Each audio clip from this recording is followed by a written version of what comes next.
باللہ من الشیطان الرجیم بسم اللہ الرحمن الرحیم ان ہؤلاء لیقولون بے شک یہ کفار مکہ بھی کہتے ہیں ان ہی الا حیاتنا الاولی نہیں ہے ہمارے لیے مگر ہماری یہ پہلی موت وما نحن بمنشرین اور نہ ہمیں دوبارہ اٹھایا جائے گا۔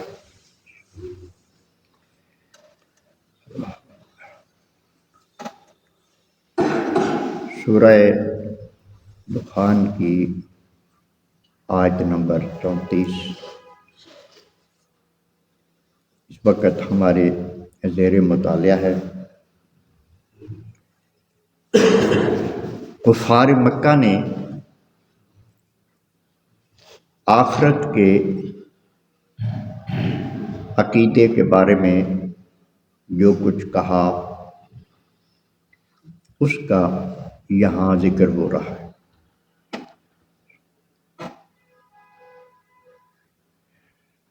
مسلمان ہونے کے لیے چند باتوں کو ماننا ضروری ہے۔ ان میں سے ایک بات بھی اگر نہ مانی جائے تو انسان مسلمان نہیں ہو سکتا۔ سب سے پہلے عقیدہ توحید یعنی اللہ کو وحدہ لا شریک ماننا، اس کے علاوہ کوئی عبادت کے لائق نہیں، یہ عقیدہ رکھنا۔ نہ کوئی اس کی ذات میں شریک ہے، نہ کوئی اس کی صفات میں شریک۔ اس کے بعد کہ جتنے بھی رسول اس نے بھیجے ہیں وہ تمام رسول برحق ہیں۔ اللہ کی تقدیر کو ماننا بھی ضروری ہے، اور یہاں جس بات کا وہ انکار کرتے تھے کفار مکہ وہ یہ ہے کہ مرنے کے بعد پھر زندہ ہونا۔ یہ بھی بڑا اہم اور بڑا ضروری عقیدہ ہے کہ مرنا ہے اور اس کے بعد پھر زندہ ہونا ہے، پھر اللہ تبارک و تعالیٰ کی بارگاہ میں ہر انسان کی حاضری ہے اور حساب و کتاب ہے۔ جتنے بھی کفار ہوئے ہیں وہ اس بات کے منکر تھے، یعنی یوم حشر پر، قیامت پر ان کا ایمان نہیں تھا۔ کفار مکہ نے جب ہمارے آقا حضور سرور کائنات صلی اللہ علیہ وآلہ وسلم کے سامنے انکار کیا اور آپس میں وہ کہتے تھے کہ بس یہ ایک ہی موت ہے، یعنی زندگی یہی، مطلب یہ ہے کہ زندگی یہی ہے، جب یہاں سے ہم چلے جائیں گے، مر جائیں گے تو اس کے بعد دوبارہ ہم نے زندہ نہیں۔ ان کو یہ بات سمجھانے کے لیے پچھلی آیتوں میں فرعون کا اور اس کی قوم کا ذکر کیا گیا کہ وہ بھی آخرت کے منکر تھے اور وہ بھی کسی بات کو ماننے کے لیے تیار نہیں تھے، اور اللہ تبارک و تعالیٰ کے احکام کو نہ ماننے والے اور اللہ تبارک و تعالیٰ کے بھیجے ہوئے رسولوں کی بات نہ ماننے والے اور ان کی بے ادبی کرنے والے کبھی سلامتی میں نہیں رہ سکتے۔ نہ اس دنیا میں ان کے لیے سلامتی ہے، نہ آخرت کے لیے سلامتی ہے۔ اس دنیا میں بھی وہ ذلیل ہوں گے اور آخرت میں بھی وہ ذلیل ہوں گے۔ اب ان قریش مکہ، کفار مکہ کو یہ بات بتائی گئی نبی کریم علیہ السلام پر یہ فرعون کے بارے میں اور اس کی قوم کے بارے میں آیات نازل فرمائی گئی، اور ان کو بتایا یہ گیا کہ یہ جس قوم کا ذکر ہو رہا ہے، دولت کے اعتبار سے، طاقت کے اعتبار سے تم ان کی عشر عشیر بھی نہیں۔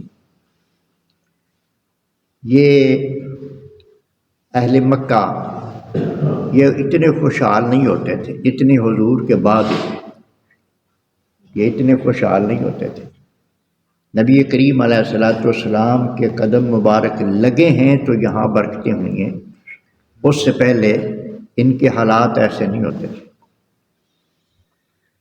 جو 60-70 سال کی عمر کے بزرگ ہیں وہ جانتے ہیں کہ مجھے بھی یاد ہے ہمارے بچپن میں ہم دیکھتے تھے کہ یہ جو معلمی کا کام کرتے ہیں نا، عربی لوگوں کو حج کرانے وغیرہ اور ان کی رہنمائی کرتے تھے، جگہ بتاتے تھے، طریقہ بتاتے تھے، وہ حج کے سیزن کے بعد وہ یہاں پاکستان میں آتے تھے، اور ہماری کرنسی کی ویلیو زیادہ تھی، یہاں وہ بخشیش مانگ کر جاتے تھے۔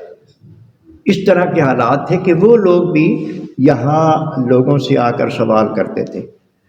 تو یہ اس وقت تو پھر ان کی اور بھی حالت کمزور تھی، لیکن آکڑ بڑی تھی، متکبر تھے بات ماننے کے لیے۔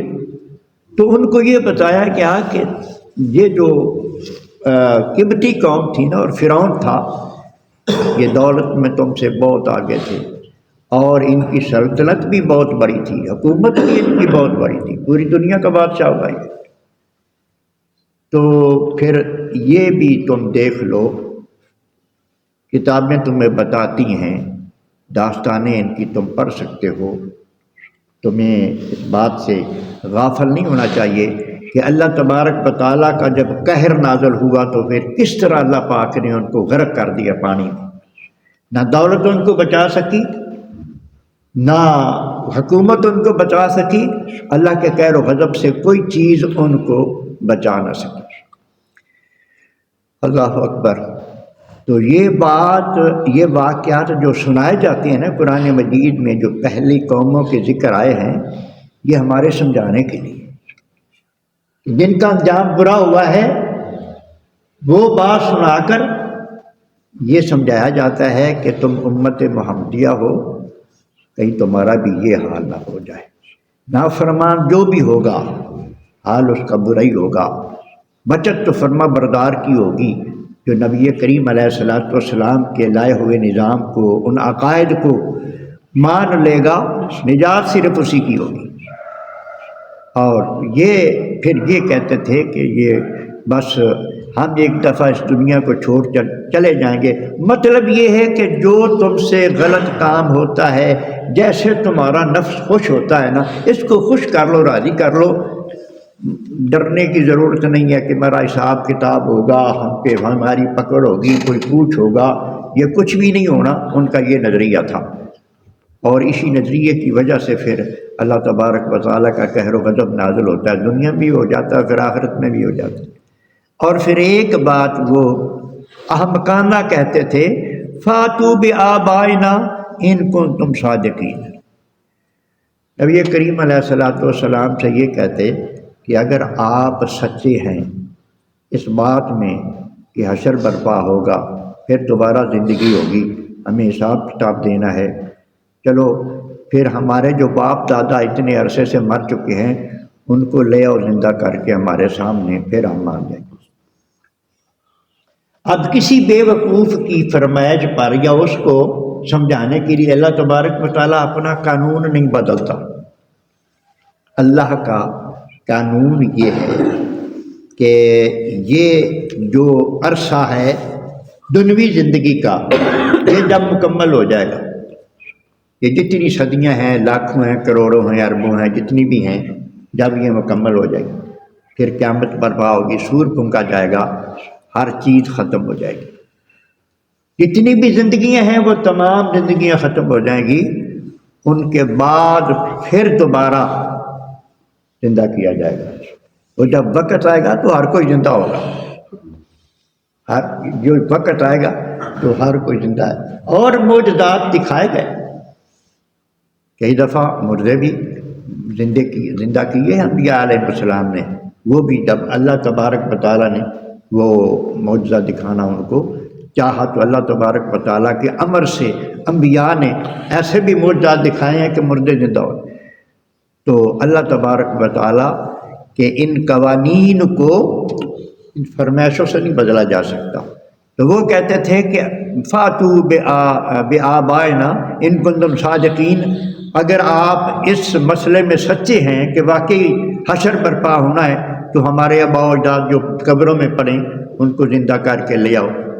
تو اللہ تبارک و تعالیٰ نے ان کی یہ بات پوری نہیں کی، بہت سارے معجزات انہوں نے یہ کہا، اور یہ بھی اللہ کو پتہ تھا کہ یہ دکھا بھی دیں گے تو نہیں ماننا۔ سارے مل کر آئے تھے نبی کریم علیہ السلام کے پاس کہ اگر چاند دو ٹکڑے ہو جائے تو ہم آنکھوں سے دیکھیں گے تو ہم مان جائیں گے۔ نبی کریم علیہ السلام اللہ کا امر تھا، اللہ کی طرف سے عزت تھا، بھی دکھاؤ جی۔